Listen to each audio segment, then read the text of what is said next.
Hello guys, welcome to Telugu cine chamber. ఇవాళ మనం మాట్లాడుకోబోయే cinema ఒక legend story. King of pop Michael Jackson లైఫ్ని base చేసుకొని తీసిన ఈ మూవీ ఫ్యాన్స్ కోసం ఒక ఎమోషనల్ రోల్ కోస్టర్లా ఉంటుంది. సినిమా స్టార్ట్ అయ్యే విధానం చాలా స్ట్రాంగ్గా ఉంటుంది. స్మాల్ ఏజ్లో మైకేల్ ఎలా తన ఫ్యామిలీతో మ్యూజిక్ జర్నీ స్టార్ట్ చేశాడు. ఎస్పెషల్లీ జాక్సన్ ఫైట్ టైంలో తన స్ట్రగుల్స్ చాలా న్యాచురల్గా చూపించాడు. చైల్డ్హుడ్లో తన పెయిన్, ప్రెషర్ ఇవన్నీ చూస్తే మనకు నిజంగా కనెక్ట్ అవుతాం. తర్వాత స్టోరీ స్లోగా తన రైజ్ మీద ఫోకస్ చేస్తుంది. మైకేల్ జాక్సన్ ఎలా వరల్డ్స్ బిగ్గెస్ట్ పాప్ స్టార్ అయ్యాడు, తన హార్డ్ వర్క్, డెడికేషన్, పర్ఫెక్షనిజం అన్నీ క్లియర్గా చూపించారు. Especially recording studio scenes, dance practice scenes చాలా ఇన్స్పైరింగ్గా ఉంటాయి. ఇంకా హైలైట్ అంటే performances.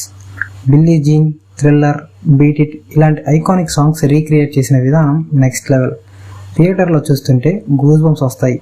Dance moments, body language almost original Michael జాక్సన్ని గుర్తుకు తెప్పిస్తాయి. కానీ సినిమాలో కొన్ని మైనస్ పాయింట్స్ కూడా ఉన్నాయి. మైకేల్ లైఫ్లో ఉన్న కాంట్రవర్సీస్, పర్సనల్ స్ట్రగుల్స్ కొంచెం సేఫ్ జోన్లో చూపించినట్టు అనిపిస్తుంది.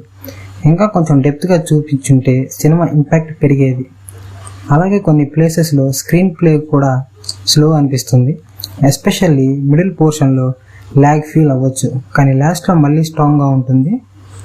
ఎమోషన్స్ విషయంలో మాత్రం సినిమా స్ట్రాంగ్. మైకేల్ లోన్లీనెస్, తన ఇన్నర్ పెయిన్, ఫేమ్తో వచ్చిన ప్రెషర్ ఇవన్నీ చాలా బాగా ప్రజెంట్ చేశారు.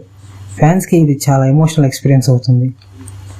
మ్యూజిక్ గురించి చెప్పాలి అంటే background score and original tracks పర్ఫెక్ట్గా యూజ్ చేశారు. సౌండ్ డిజైన్ థియేటర్ ఎక్స్పీరియన్స్ని నెక్స్ట్ లెవెల్కి తీసుకెళ్తుంది. పార్ట్ 2 కూడా ఉందని చూపించారు. ఓవరాల్గా చెప్పాలంటే ఈ మూవీ మైకేల్ జాక్సన్ ఫ్యాన్స్కి ఒక సెలబ్రేషన్ లాంటిది. Michael Jackson fans must watch movie ఇది. నార్మల్ ఆడియన్స్ అయితే వన్ టైం వాచ్. మీ ఒపీనియన్ ఏంటి? ఈ సినిమా గురించి మీకు ఎలా అనిపించిందో కామెంట్లో చెప్పండి. ఈ సినిమాకి నా రేటింగ్ వచ్చేసి 4/5. సబ్స్క్రైబ్ చేసుకోవడం మర్చిపోకండి. మళ్ళీ ఇంకొక మూవీ రివ్యూ వీడియోలో కలుసుకుందాం.